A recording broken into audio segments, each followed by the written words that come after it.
નમસ્કાર વહાલા વિદ્યાર્થી મિત્રો, આજના આ વિડીયોમાં હું તમારા માટે ધોરણ 12 ભૂગોળ વિષયના મોસ્ટ આઈએમપી વિભાગ સી માટેના પ્રશ્નો લઈને આવ્યો છું. વિદ્યાર્થી મિત્રો, જે ખજાનો કહેવાય ને આઈએમપી પ્રશ્નોનો ખજાનો, આજના વિડીયોમાં હું તમને એ આપવાનો છું કે આઈએમપી પ્રશ્નોનો તમને ખજાનો મળી ગયો એવું તમારે સમજવાનું છે. કારણ કે આ જેટલા પ્રશ્નો હું તમને આપવાનો છું તે ખૂબ જ મોસ્ટ ઇમ્પોર્ટન્ટ પ્રશ્નો છે જે તમને જવાબ સાથે સોલ્વ કરવાનો છું. તો ખાસ વિદ્યાર્થી મિત્રો, તમારે આ વિડીયોને ખૂબ જ ધ્યાનપૂર્વક જોવાની કોશિશ કરવાની છે.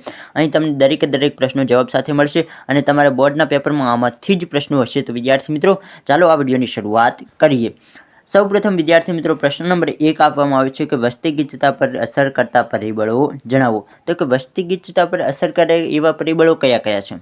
તો અહીં 4 પરિબળો છે મુખ્ય. કયા કયા? તો ભૌગોલિક પરિબળ, વિદ્યાર્થી મિત્રો ખાસ યાદ રાખજો, ભૌગોલિક પરિબળ, આર્થિક પરિબળ, સામાજિક અને ધાર્મિક પરિબળ અને ચોથું છે રાજકીય પરિબળ. વિદ્યાર્થી મિત્રો, આ 4 પરિબળો એવા છે જે શેના ઉપર અસર કરે છે? તો કે વસ્તી ગીચતા પર અસર કરે છે. પછી વિદ્યાર્થી મિત્રો, બીજો જ મોસ્ટ ઇમ્પોર્ટન્ટ પ્રશ્ન છે કે ભારતીય ભાષાકીય માળખાનો ખ્યાલ આપો. વિદ્યાર્થી મિત્રો, બોર્ડ પરીક્ષામાં આ પ્રશ્ન પૂછાઈ ગયેલો છે, તો ખાસ તમારે આ પાકો કરીને જવાનો છે. તો કે ભારતમાં હિન્દી સૌથી વધુ બોલાતી ભાષા છે, આ તો દરેકને ખબર હોય. બીજા ક્રમે કઈ ભાષા છે? તો કે બંગાળી ભાષા બીજા ક્રમે છે. અંગ્રેજી ઉપરાંત 22 ભાષાઓ એવી છે જે રાજ્ય માન્ય ભાષા ગણવામાં આવે છે. ગુજરાતી ભાષા દેશમાં 7મું સ્થાન ધરાવે છે. આવી મુખ્ય વસ્તુ વિદ્યાર્થી મિત્રો તમને ખબર હોવી જોઈએ. ભાષાનો રાષ્ટ્ર અને રાષ્ટ્રીયતા સાથે ગાઢ અને ભાવાત્મક સંબંધ હોય છે. ભારતમાં તેલુગુ, મરાઠી, તમિલ, કન્નડ, મલયાલમ, ઉડિયા, પંજાબી, અસમી, સિંધી, મણિપુરી વગેરે ભાષાઓ બોલાય છે. તો તમને છેલ્લે તમારે એ લખી શકો, જેટલી તમને ભાષાઓના નામ યાદ હોય એ ભાષાઓ તમે લખી અને છેલ્લે લખી શકો કે વગેરે ભાષાઓ બોલાય છે. પછી છે પ્રશ્ન 3 વિદ્યાર્થી મિત્રો, કે દ્વિતીયક પ્રવૃત્તિના લક્ષણો આપો. તો કે દ્વિતીયક પ્રવૃત્તિ કોને કહેવામાં આવે? તો કે દ્વિતીયક પ્રવૃત્તિના લક્ષણો નીચે પ્રમાણે છે. માનવી દ્વારા કાચા માલમાંથી રૂપાંતરિત ચીજો બનાવવી. અહીં પ્રાથમિક ક્ષેત્રના ઉત્પાદનોનો ઉપયોગ થાય છે. તો કે જે પ્રાથમિક ચીજ વસ્તુ હોય તેને થોડોક સારી રીતે રૂપાંતરિત કરી, તે વસ્તુઓને રૂપાંતરિત કરીને આપણે કોઈ ચીજ વસ્તુ બનાવીએ તો તેને દ્વિતીયક પ્રવૃત્તિ તરીકે ઓળખવામાં આવે છે. દ્વિતીયક પ્રવૃત્તિના કારણે પ્રાકૃતિક સંસાધનોનું મૂલ્ય વધી જાય છે. કપાસની કિંમત કરતાં તેમાંથી બનાવેલી તારની કિંમત વધી જાય છે. તો કે કપાસ જે હોય તે પ્રથમ પ્રવૃત્તિ કહેવાય. જ્યારે તેમાંથી બનાવીને શું બનાવવામાં આવે? તો કે તાર બનાવવામાં આવે તો તેની કિંમત વધી જાય, તો તેનો સમાવેશ દ્વિતીયક પ્રવૃત્તિમાં થતો હોય છે. આગળ વધીએ વિદ્યાર્થી મિત્રો, પ્રશ્ન નંબર 4 છે ઉદ્યોગ એટલે શું? વિદ્યાર્થી મિત્રો, મોસ્ટ ઇમ્પોર્ટન્ટ પ્રશ્ન છે, ખાસ યાદ કરી લેજો. ઉદ્યોગ કોને કહેવામાં આવે?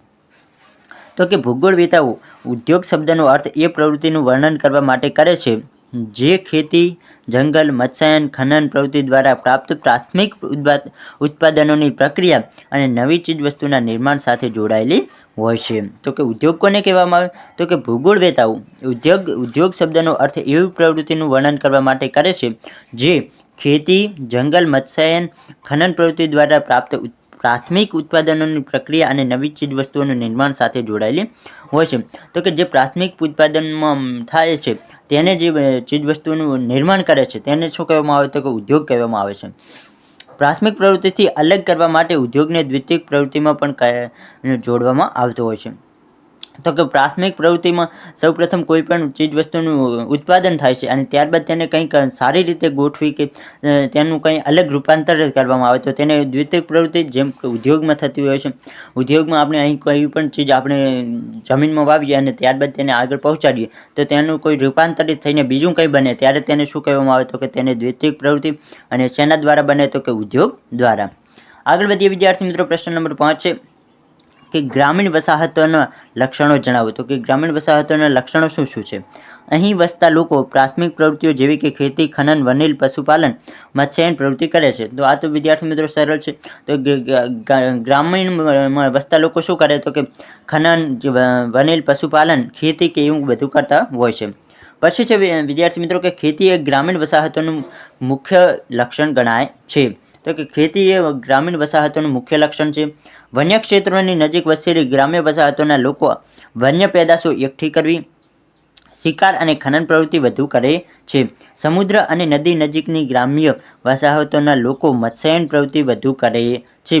તો કે સમુદ્ર અને નદીની નજીક જે લોકો રહેતા હોય તે શું કરે? તો કે મત્સ્યાયન, જે માછલીને પાલવાનું કામ કરતા હોય છે. પ્રશ્ન નંબર 6 છે વહીવટી કેન્દ્ર એટલે શું, તેના ઉદાહરણ આપો. તો કે વહીવટી કેન્દ્ર કોને કહેવામાં આવે, તો કે કોઈ શહેર તેના વહીવટી દરજ્જાને લીધે મહત્વનું બનતું હોય છે. રાજ્યોના પાટનગર તેના ઉદાહરણો છે. પ્રદેશ, જિલ્લા કે તાલુકા ક્ષેત્રનો વહીવટ કરવા માટે કોઈ એક મથકને પસંદ કરવામાં આવતું હોય છે. તેવા મથકને શું કહેવામાં આવે, તો તેવા મથકને જ વહીવટી કેન્દ્ર કહેવામાં આવતું હોય છે. ખાસ વિદ્યાર્થી મિત્રો યાદ રાખજો કે કોઈ શહેર કે કોઈ વહીવટી દરજ્જાને લીધે મહત્વનું બને છે. રાજ્યોના પાટનગર તેના ઉદાહરણો છે. પ્રદેશ, જિલ્લા, તાલુકા ક્ષેત્રના વહીવટ કરવા માટે કોઈ એક મથકને પસંદ કરવામાં આવે છે. તો કે કોઈ જિલ્લાનું એક મથક હોય છે, જેમ કે બનાસકાંઠા છે તો તેનું મથક કયું, તો તેનું વહીવટી મથક કયું, તો કે પાલનપુર હોય છે. તો વિદ્યાર્થી મિત્રો તમે કયા જિલ્લામાંથી આવો છો તે કોમેન્ટ બોક્સમાં લખીને જરૂરથી જણાવજો. તો તમારું મત કયું છે, વહીવટી મથક કયું છે એ પણ તમે મને કોમેન્ટ બોક્સમાં લખીને જણાવજો. તમારો જિલ્લો કયો છે એ પણ કોમેન્ટ બોક્સમાં જણાવજો. જેમ કે કોલકાતા, મુંબઈ, લંડન, રોમ, દિલ્હી, અમદાવાદ, મોડાસા, હિંમતનગર, ચંડીગઢ, ગાંધીનગર વગેરે વહીવટી કેન્દ્રો છે. પ્રશ્ન નંબર 7 છે ભારતમાં શહેરી વસાહત માટેના માપદંડો જણાવો. તો વિદ્યાર્થી મિત્રો આ પણ એક ઇમ્પોર્ટન્ટ પ્રશ્ન છે. ભારતમાં શહેરી વસાહત માટેના માપદંડો નીચે આપેલા છે. કુલ જનસંખ્યા 5000થી વધુ હોવી જોઈએ. વસ્તીની ગીચતા પ્રત્યેક ચોરસ કિલોમીટર દીઠ 400થી વધુ હોવી જોઈએ. તો કે એ પ્રતિ કિલોમીટરમાં આટલું પ્રતિ કિલોમીટર ચોરસ પ્રતિ કિલોમીટર હોય તો એની અંદર 400થી વધુ લોકો હોવા જોઈએ. બીજું શું છે, તો કે કામ કરનારા લોકો 75%થી વધુ પુરુષો એવા હોવા જોઈએ જે ખેતી ના કરતા હોય, ખેતી સિવાય બીજું કોઈ કાર્ય કરતા હોય, જેમ કે ઉદ્યોગોમાં કામ કરતા હોય, કોઈ નોકરી કરતા હોય કે બીજો કોઈ પણ વ્યવસાય કરતા હોય, તો ત્યારે તેને શહેર ગણવામાં આવતું હોય છે. પંચમ પ્રવૃત્તિ એટલે શું, તો કે પંચમ પ્રવૃત્તિ કોને કહેવામાં આવે વિદ્યાર્થી મિત્રો, વર્તમાન સાથે જોડાયેલા વિચારો કે વિચારધારા આપવી, તેમનું પુનર્ગઠન અને વ્યાખ્યા કરવી, આંકડાઓની વ્યાખ્યા કરવી, નવા પ્રયોગો, નવીનતમ પ્રૌદ્યોગિક અતિ આધુનિક સંશોધન કાર્યો વગેરે પંચમ પ્રવૃત્તિઓ છે. આ વિશેષ પ્રકારની ઉચ્ચ સ્તરીય સેવાઓ છે. નિષ્ણાતો, નિર્ણય નિર્ધારકો, અદ્યતન ટેકનોલોજીના સલાહકારો અને સુજ્ઞ નિર્ણય નિર્ધારકો વગેરે પંચમ પ્રવૃત્તિ સાથે જોડાયેલા હોય છે. તો કે જે મહાન વ્યક્તિઓ હોય છે, જે ટેકનોલોજીના સલાહકારો, સુજ્ઞ નિર્ણય નિર્ધારકો, અદ્યતન ટેકનોલોજીના સલાહકારો, એવા જે મહાન લોકો હોય છે તે પંચમ પ્રવૃત્તિ સાથે જોડાયેલા હોય છે. તો કે વર્તમાન સાથે જોડાયેલા કે વિચારો કે વિચારધારા આપવી, તેમનું પુનર્ગઠન અને વ્યાખ્યા કરવી, આંકડાઓની વ્યાખ્યા કરવી, નવા પ્રયોગો, નવીનતમ જે નવા પ્રયોગો કરતા હોય, નવી પ્રૌદ્યોગિક અને અતિ આધુનિક સંશોધન કાર્યો કરતા હોય તે પંચમ પ્રવૃત્તિમાં સમાવેશ થતો હોય છે. આગળ વધીએ વિદ્યાર્થી મિત્રો, પ્રશ્ન નંબર 9 છે કે સેવા ક્ષેત્રોમાં રોજગારીની તકોમાં સતત વૃદ્ધિ થઈ રહી છે, કારણ આપો. તો કે સેવા ક્ષેત્રોમાં રોજગારીની તકોમાં સતત વૃદ્ધિ, તો જે સેવા ક્ષેત્રો છે તેમાં રોજગારી વધી રહી છે તેનું શું કારણ છે તેને વિદ્યાર્થી મિત્રો તમારે લખવાનું છે. તો કે સ્વાસ્થ્ય કલ્યાણ, શિક્ષણ, કુત્સદ, મનોરંજન અને વાણિજ્ય પ્રવૃત્તિઓ સાથે સેવા જોડાયેલી છે. વાણિજ્ય સેવાઓ કંપનીઓની ઉત્પાદકતામાં વધારો કરે છે. આજના સમયમાં જ્યાં વિકસિત અર્થવ્યવસ્થા છે ત્યાં સેવા પર આધારિત પ્રવૃત્તિઓ કરનારાઓની વધુ માંગ છે. સેવાકીય ક્ષેત્રનું અનુભવ અને જ્ઞાન ધરાવતા કર્મચારીઓની માંગ વૈશ્વિક બજારમાં વધી રહી છે. તો કે જે સેવાકીય પ્રવૃત્તિ છે તેમાં વૈશ્વિક માંગ પણ વધી રહી છે. વૈશ્વિક બજારોમાં પણ એ લોકોની માંગ વધી રહી છે. એવા કર્મચારીઓની માંગ વધી રહી છે. એના કારણે તેની રોજગારીમાં તકો વધુ જોવા મળી રહી છે. તેથી સેવા ક્ષેત્રોમાં રોજગારીની તકોમાં સતત વૃદ્ધિ થતી જોવા મળી રહી છે. BSNL દ્વારા કઈ સેવાઓ પૂરી પાડવામાં આવે છે, તો કે BSNL જે અત્યારે કાર્ડ છે તમને ખબર હશે, તેના દ્વારા કઈ સેવાઓ પૂરી પાડવામાં આવે છે. તો કે BSNL એટલે ભારત સંચાર નિગમ લિમિટેડ. વિદ્યાર્થી મિત્રો BSNLનું પૂરું નામ શું છે, તો કે ભારત સંચાર નિગમ લિમિટેડ, અને તે ટેલિકોમ સાથે જોડાયેલી સેવા છે. આ સેવાના કારણે વ્યક્તિ સમગ્ર વિશ્વ સાથે પ્રત્યેક પળે પોતાનો સંપર્ક જાળવી રાખે છે. પરંતુ અત્યારે વિદ્યાર્થી મિત્રો તમને સૌને ખબર હશે કે BSNLનું કાર્ડ બહુ જ ઓછા લોકો યુઝ કરતા હોય છે. અત્યારે તો જીઓ અને એરટેલ બહુ જ લોકપ્રિય બની ગયા છે. તો BSNLનો તો અત્યારે બહુ જ ઓછા લોકો ઉપયોગ કરતા હોય છે. સ્માર્ટ સેલફોનની મદદથી ઇન્ટરનેટના માધ્યમ દ્વારા વ્યક્તિ અનેક ક્ષેત્રોની માહિતીનું આદાન પ્રદાન ખૂબ જ ઝડપથી અને અસરકારક રીતે કરી શકે છે. પરંતુ BSNL દ્વારા નહીં, જીઓ અને એરટેલ દ્વારા દરેક લોકો પોતાનું માહિતીનું આદાન પ્રદાન કરી શકે છે. સેલફોન ઇન્ટરનેટનો ઉપયોગ વધ્યો છે. પછી છે વિદ્યાર્થી મિત્રો પ્રશ્ન નંબર 11 કે સંચાર એટલે શું, સંચાર કોને કહેવામાં આવે. આ પણ એક વિદ્યાર્થી મિત્રો ખૂબ જ ઇમ્પોર્ટન્ટ પ્રશ્ન છે, બોર્ડમાં પૂછાયો છે. તો કે એક સ્થળેથી બીજા સ્થળે માહિતી અથવા સંદેશો મોકલવાની પ્રાપ્ત કરવાની વિસ્તૃત વ્યવસ્થાને સંચાર તંત્ર કહેવામાં આવે છે. તો કે એક સ્થળેથી માહિતી કે સંદેશો મોકલવા કે પ્રાપ્ત કરવાની વ્યવસ્થાને સંચાર તંત્ર કહેવામાં આવતું હોય છે. જેમ કે ટેલિફોન, સેલફોન, ઈમેલ, ટપાલ સેવા, આંગળીયા, ફેક્સ, ઇન્ટરનેટ વગેરે વ્યક્તિગત સંચાર તંત્રના મુખ્ય સાધનો છે. પ્રશ્ન નંબર વિદ્યાર્થી મિત્રો 12 છે કે ભારતનો આંતરિક વ્યાપાર એટલે શું? તો ભારતનો આંતરિક વ્યાપાર શું છે? ભારતના રાજ્ય વચ્ચે કે વિસ્તાર વચ્ચે થતી સેવા અને ચીજવસ્તુની આપ-લેને ભારતનો આંતરિક વ્યાપાર કહેવામાં આવતો હોય છે.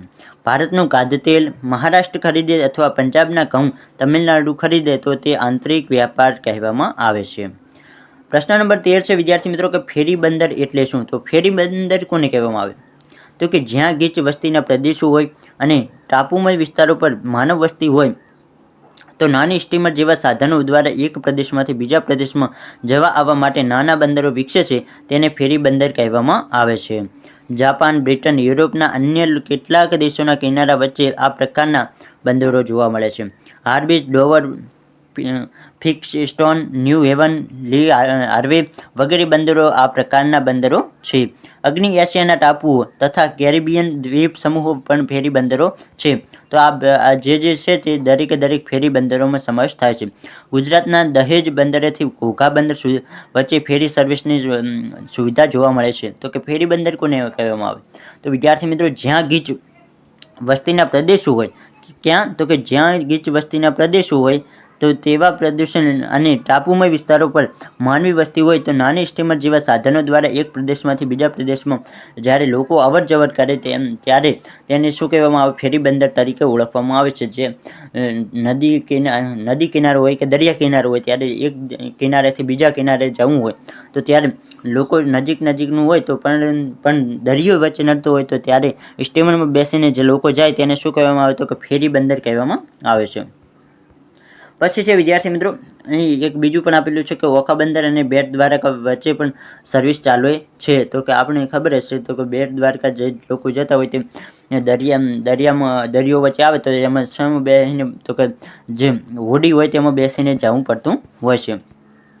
સંસાધનોનું વર્ગીકરણ કરો. વિદ્યાર્થી મિત્રો સંસાધનોનું વર્ગીકરણ કરવાનું છે. તો કે માલિકીના આધારે સંસાધનો, તો કે પારિવારિક, રાષ્ટ્રીય, વૈશ્વિક વગેરે સંસાધનો. પુનઃપ્રાપ્યતાના આધારે સંસાધનો, તો તે કયા? પુનઃપ્રાપ્ય, પુનઃ અપ્રાપ્ય, વિરલ અને એકલ સંસાધનો. વિતરણના આધારે સંસાધનો, તો કે સર્વસુલભ, સામાન્ય સુલભ, સંભવિત અને અજ્ઞાત સંસાધનો. ચોથું છે ઉપયોગના આધારે સંસાધનો, તો કે ઉપયોગ થયા વગરના સંસાધનો અને ઉપયોગ ન થઈ શકે તેવા સંસાધનો. પ્રશ્ન નંબર 15 છે સ્તંભ આલેખ તૈયાર કરતી વખતે કઈ બાબતો ધ્યાનમાં રાખવી પડે છે? તો સ્તંભ આલેખ તૈયાર કરતી વખતે વિદ્યાર્થી મિત્રો કઈ બાબતો ધ્યાનમાં રાખવી પડે? તો સ્તંભ આલેખ તૈયાર કરતી વખતે નીચેની બાબતો ધ્યાનમાં રાખવી પડે છે. બધા સ્તંભોની એક સરખી હોવી જોઈએ. બધા સ્તંભ જે હોય છે તેની પહોળાઈ એક સરખી હોવી જોઈએ. પ્રત્યેક નજીકના સ્તંભો વચ્ચેનું અંતર સરખું હોવું જોઈએ.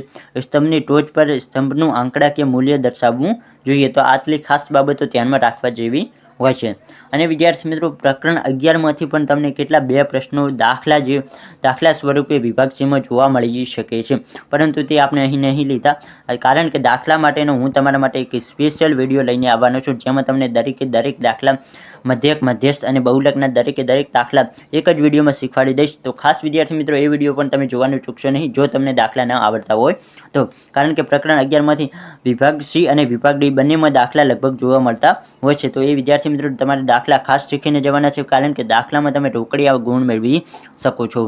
તો આજના વિડીયોમાં વિદ્યાર્થી મિત્રો આપણે 15 જેટલા મોસ્ટ ઇમ્પોર્ટન્ટ વિભાગ સીમાં પૂછાય એવા પ્રશ્નો જોયા છે. આજનો વિડીયો પસંદ આવે તો વિડીયોને લાઈક કરો. આપણી YouTube ચેનલ પર પહેલી વાર આવ્યો હોય તો ચેનલને જરૂરથી સબસ્ક્રાઇબ કરો.